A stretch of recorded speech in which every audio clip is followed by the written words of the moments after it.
my point of view, you think that I'm insane. It's not sane. It's not sane.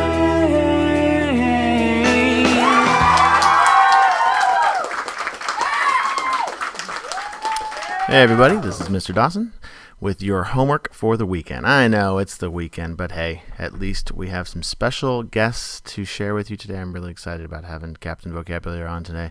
And we will be getting you some really important vocabulary terms, and he's the one to do it, let me tell you. All right, so let's get right into it. So the first thing we're going to need in order to do tonight's homework is this dot paper grid. And so you should have this already. You should have picked it up in class. If you don't, life's harder for you. You're going to have to use just a regular notebook paper and try to make your own little dots, and it's going to be a real pain. So I hoped you were paying attention and you got the dot paper. Otherwise, if you got an internet connection, you might be able to find some dot paper online, print it out. That's just fine with me. So get this dot paper, put your name on it. And when Captive Vocabulary comes on, I want to make sure you know where to put your vocabulary terms. You will need to copy down your vocabulary definitions, turn your paper sideways, and I'd like you to put it right up in this section here. So turn your paper sideways, write out your 3 definitions. There'll be 3 terms you need to write out. If you run out of room, there's another space just like this on the back side of the piece of paper. So if you need to use both sides, it's totally fine. Just make sure you get them on this piece of paper for tonight's homework. Okay, so without further ado, please welcome our special guest for tonight, Captain Vocabulary.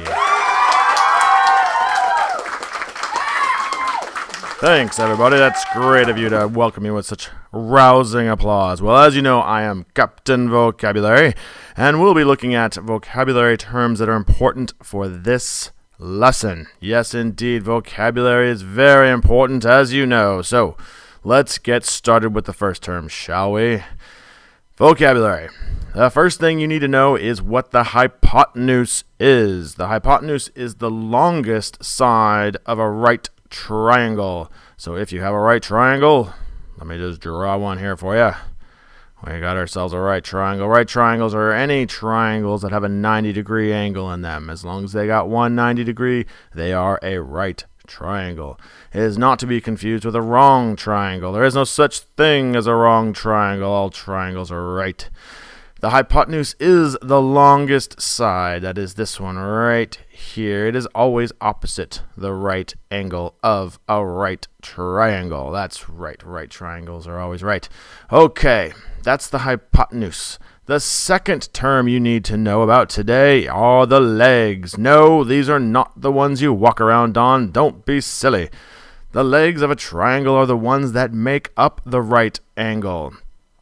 So you must have it so that the 2 sides that are not the hypotenuse will be the legs of the triangle. There's always 2 legs, and there is always 1 hypotenuse.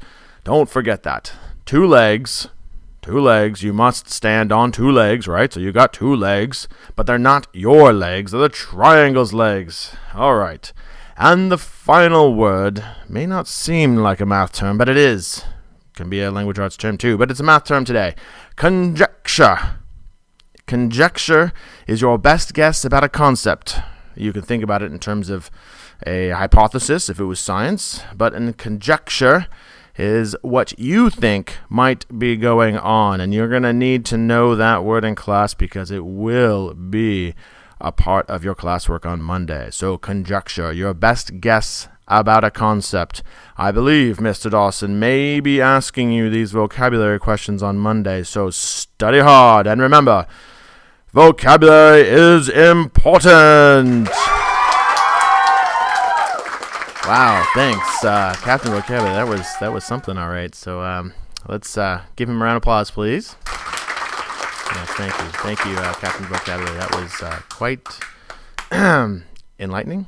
Okay, anyways, let's get on to the rest of the homework for tonight. And let's go to our dot grid. So we've got our dot grid here. Mine's a little bit smaller. You have a bigger space. This is just so it's easier for you to see what I'm doing on the piece of paper here. And what I want you to work on or what I want you to do first, is I want you to make a square. You're going to make a 1 by 1 square. We've done this before. It needs to be in a little way, so don't do it right on the edge because we're going to add some pieces to it. So do it a little bit on the edge. So not a square, a triangle, a 1 by 1 triangle. So here we go. We're going to make a 1 by 1 triangle, and these are the legs. Remember, Captain Vocabulary. Do not get Captain Vocabulary mad. He gets a little crazy if you forget vocabulary. Just don't do it. It's not pretty.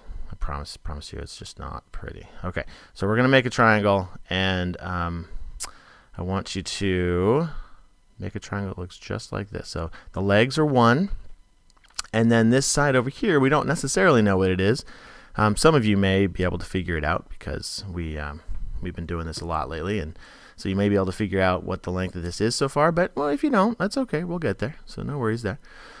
But for now, a 1 by 1 triangle, and then connect it up so that we have this tiny little triangle.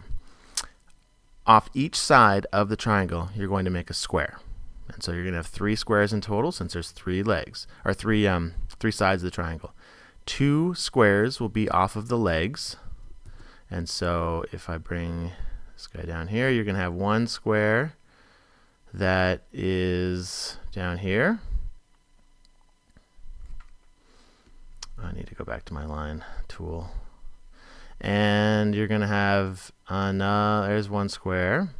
You're going to have another square that comes off of this side. And a final square that comes off of the hypotenuse. And you'll notice this one's bigger. We've made these before. So when you finish drawing all 3 squares, you should look like this. 2 squares off the sides of the legs. 1 square off the side of the hypotenuse. That's the first thing you need to do. Second thing you need to do is decide, well, what is the area of each of these squares? If you saved that worksheet from Monday, that's the one that we've been doing all those, finding the areas, and you had to count up the cubes and everything.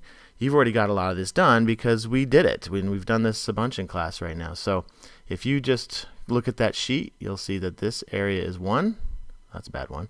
This area is 1 because it's 1 cube in here. And this area has 4 halves, which is the same thing as an area of 2. All right, so that's your first triangle, or first triangle with the areas of 3 squares. We are going to make 2 more of those. And each one's going to be a little bit bigger than the previous one. So the next one, again, give yourself a little bit of room so that we can make it the right size.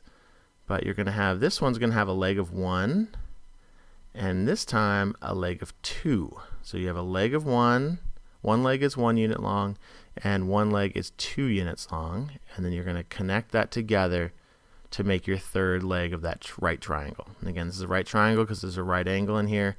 This is called the, Captain Vocabulary, come on, hypotenuse. This is a leg, that's a leg.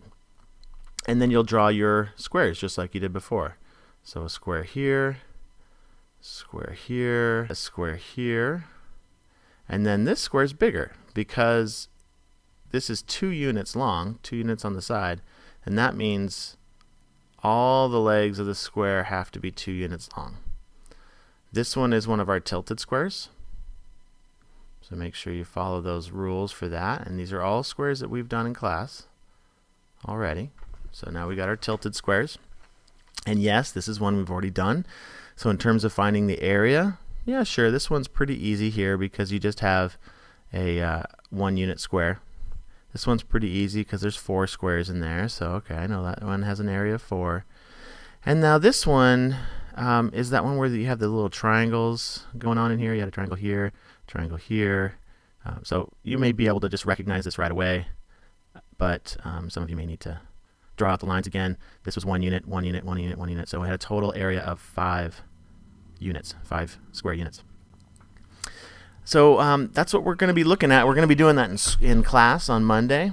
And so we're going to do 1 more of these for homework, and then that's going to be it for your homework for the night. So I'm going to go to another page because I'm going to run out of room. You have a bigger page, but I don't, so you're lucky. And this one is going to be a 2 by 2. And so we start off with making, hey, that line went bigger. 2 by 2. This will just be a really thick line one. And then connecting that up to make that triangle. Make our squares off the sides. And finally off the hypotenuse. Am I going the right way here?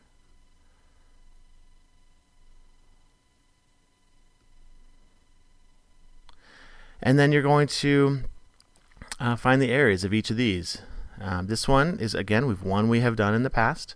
These were ones we've just done. So go ahead and find the area of that. Pause it and see if you get the answer right. Go ahead and pause the video. Try to find the areas. Restart to see if you get the answer right. Okay, well, let's see what you got. This side should be 4. This side should be 4. And because this one is split up the way it is, so here we go. We're going to have 2 halves here. We're going to have some holes here. Oh, that's a bad line.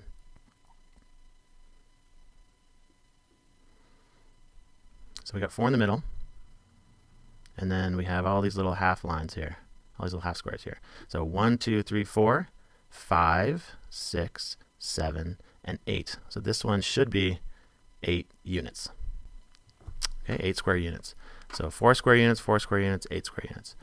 We're going to do, I think it's 4 more of these in class on Monday, but this is a start, so you're already rolling. It's going to be the exact same thing, except these dimensions will keep changing. You'll either have, 3s and 4s and 5s and things like that, so it'll just keep getting a little bit bigger. Okay, before we go, I almost forgot, but I won't forget again this time, Kyle. Kyle M caught me on this one, and I was punished severely for it. So, the joke for the day.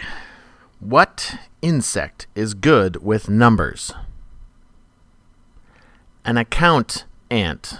An accountant? Account ant? Accountant? No? Anyone? Anyways, have a great day. See you.